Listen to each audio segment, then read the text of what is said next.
Her name was Maya. She was the kind of girl who never let anyone down, not her friends, not her family, not even strangers. If someone needed help, Maya would be there. No questions asked.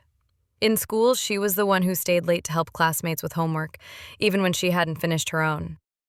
At home, she took care of everyone, cooked meals when her mother was tired, helped her little brother with his projects, cleaned up after her father who was always too busy or too tired to notice. People loved her for it. They called her an angel, the sweetest girl, so helpful, so reliable. And Maya smiled, because that's what she did. She smiled through everything. But inside, she was tired. It started small. She'd forget to eat or skip her own plans to say yes to someone else's. Then it got worse. College brought even more requests. Can you help me with my assignment? Maya, can you take my shift? Hey, you're so good at this. Can you just fix it for me? And every time Maya said yes, even when her own plate was overflowing, even when she hadn't slept in 2 days, even when her chest ached and her hands trembled and her mind screamed, no, please, just say no. But she couldn't. Because if she said no, maybe they'd stop liking her. Maybe they'd stop needing her. And that scared her more than anything. So she kept giving. Until one day, her body gave up before she did. Maya fainted, right in the middle of class, collapsed from sheer exhaustion. She woke up in a hospital bed, weak and dazed.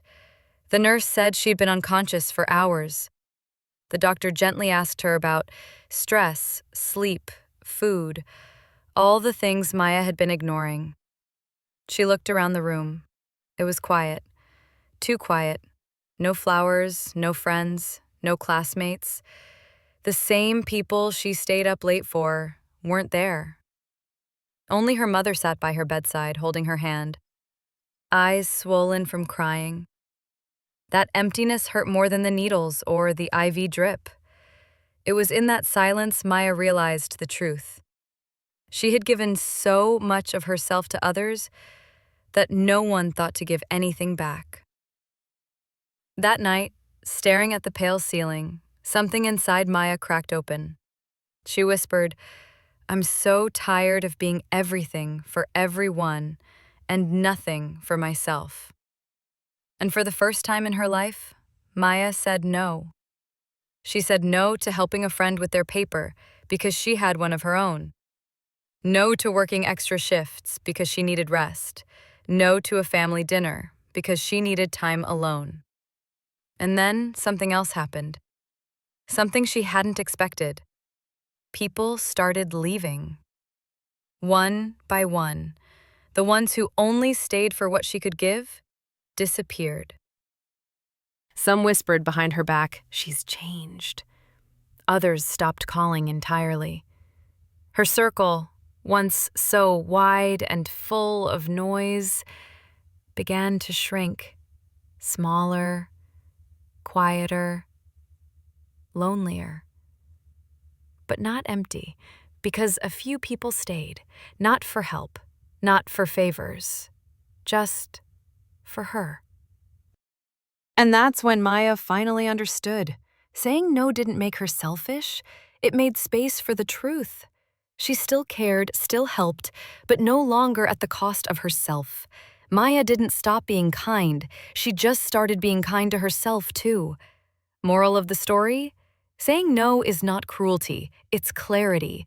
Maya's story reminds us that being a kind person doesn't mean being available to everyone all the time. Many of us grow up thinking that love must be earned, that we have to give, and give until we are empty, just to be accepted. But kindness without boundaries isn't kindness, it's self-abandonment. You are allowed to say no. You are allowed to rest. You are allowed to protect your peace, even if it disappoints others. The people who truly care about you won't leave when you start choosing yourself. The ones who vanish when you stop overgiving, they were never really there for you, only for what you could offer. Let Maya's story be your reminder. You don't need 1,000 people to like you. You just need a few who love the real you. Saying no is not selfish. It's an act of self-respect. And self-respect is the beginning of true peace. And if you are someone like Maya, if you're the one who says yes to everyone, if you're the one who always wants to help, who wants to be good, who wants to be loved, this is for you. Being a good person is a gift, but being a people pleaser is a wound. No matter how much people admire you, praise you, depend on you, if you feel empty inside, that's not true happiness. That's quiet suffering. Because real happiness doesn't come from exhausting yourself for others. It comes from balance, from being kind to others and kind to yourself. That's when you feel true satisfaction. That's when your soul breathes. So keep being good, but don't lose yourself in the process. You matter too. If this story touched something in you, don't forget to subscribe. There's more to learn, more to feel, and more to grow. Together, keep learning, keep healing, and I'll see you in the next story.